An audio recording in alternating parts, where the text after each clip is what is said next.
शास्त्री वाटिका channel में आप सबों का स्वागत है। मेरे प्यारे बच्चों, आज हम व्याकरण का वह भाग आपको बताने जा रहे हैं जो आपके लिए काफी महत्वपूर्ण है। हम आज लेकर के आए हैं आपके बीच में संधि। सबसे पहले हम जानेंगे कि संधि किसे कहते हैं।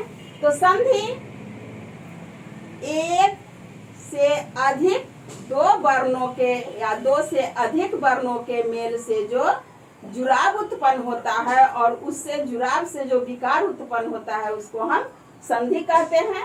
हम परिभाषा के रूप में देखेंगे, दो या दो से अधिक वर्णों के मेल से उत्पन्न विकार को संधि कहते हैं।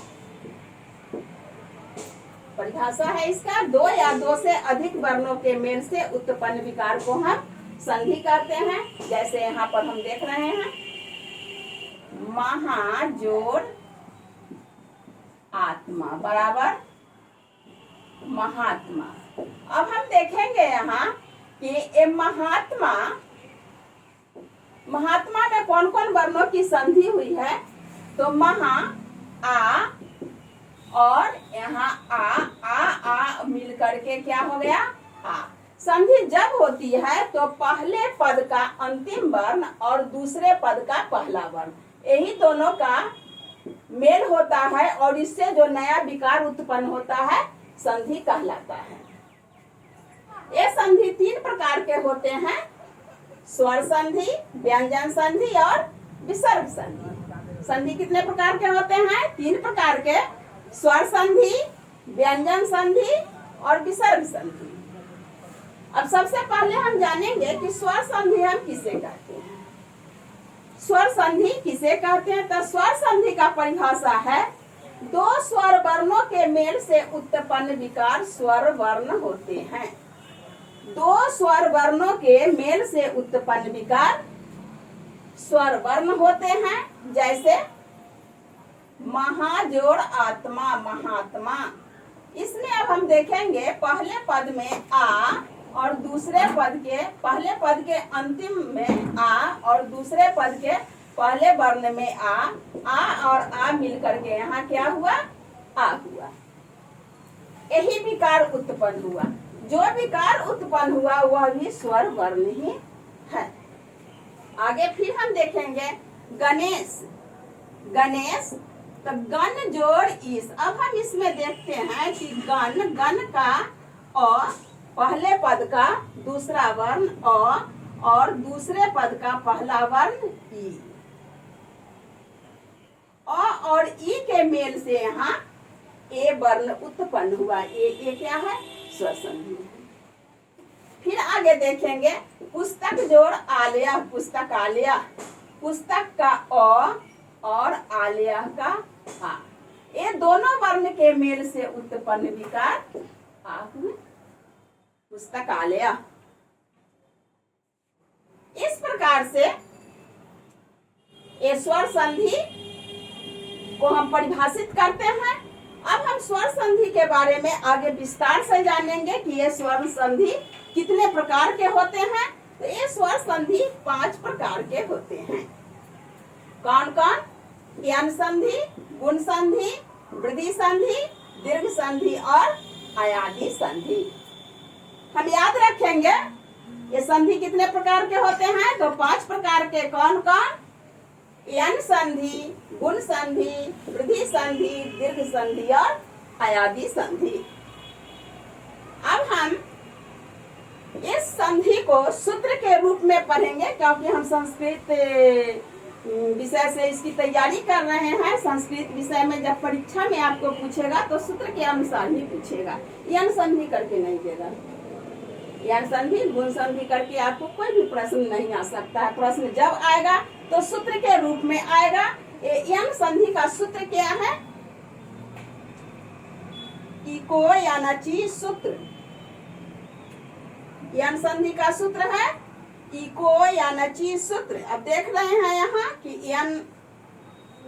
यन का नाम आ गया।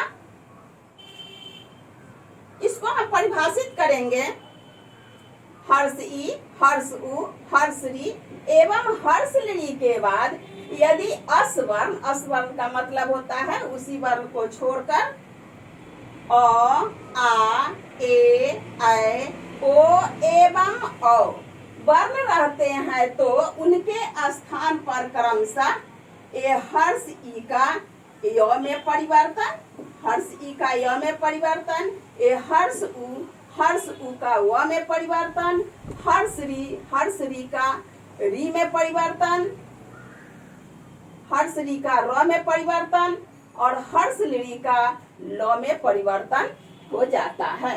इसको ध्यान से हम देखेंगे कि इसमें क्या परिभाषित होता है। तो इक्विवेलेंसी सूत्र में हर्ष ई, हर्ष उ, हर्ष री, हर्ष ली के बाद यदि अस्वर्ण आए तो अस्वर्ण आए, कौन कौन अ, आ, ए, ऐ, ओ एवं अ वर्ण रहते हैं तो उनके स्थान पर ई का क्या हो जाता है य, उ का व, री का र और ली का ल वर्ण हो जाता है। जैसे यथा में हम चलेंगे,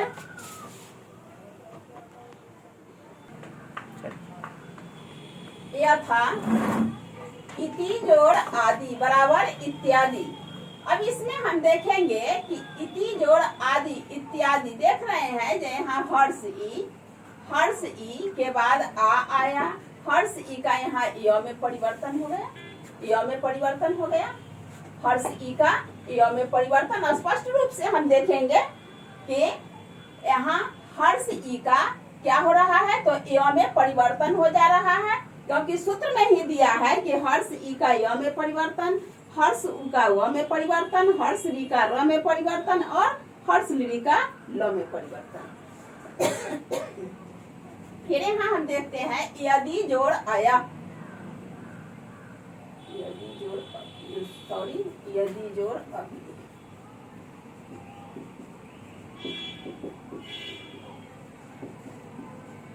यदि जोड़ अपि यद्यपि। यहाँ देख रहे हैं जो इसमें भी ई है, ई के बाद अ है, ई का य में परिवर्तन है।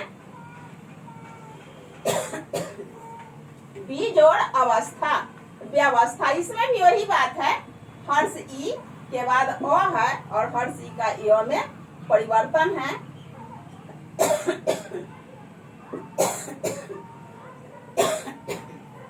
अनु जोड़ आया अन्वय, इसमें हम देखेंगे कि अनु जोड़ आया अन्वय में हर्ष उ के बाद अ है और हर्ष उ का यहाँ व में परिवर्तन हुआ, हर्ष उ का व में परिवर्तन। उसी प्रकार से फिर आगे सुजोड़ आगतम स्वागतम, इसमें भी वही चीज है, हर्ष उ के बाद आ है और हर्ष उ का यहाँ फिर व में परिवर्तन हुआ, हर्ष उ का व में परिवर्तन। अब फिर उसी प्रकार से धात्री जोड़ अंश धात्र अंश, इसमें देख रहे हैं कि री है, री के बाद अ है, री का यहाँ र में परिवर्तन हुआ, री का र में परिवर्तन। पितृ जोड़ आदेशक, इसमें भी वही बात है, इसमें भी री के बाद आ है तो री का र में परिवर्तन, री का र में परिवर्तन। मातृ जोड़ आनंद मात्रानंद, इसमें भी री का र में परिवर्तन। ली जोड़ आकृति, इसी प्रकार से फिर इसमें देखेंगे कि हर्ष ली के बाद ये आ है तो हर्ष ली का ल में परिवर्तन हो जाता है। इस प्रकार से इक्विवेलेंसी सूत्र में हर्ष ई का य में परिवर्तन, हर्ष उ का व में परिवर्तन, हर्ष री का र में परिवर्तन और हर्ष ली का ल में परिवर्तन हो जाता है। अब एक सूत्र आपका समाप्त हुआ। अब अगला सूत्र प्राप्त करने के लिए आप मेरे चैनल को सब्सक्राइब करते जाइएगा और बेल आइकन बटन दबाते जाइएगा।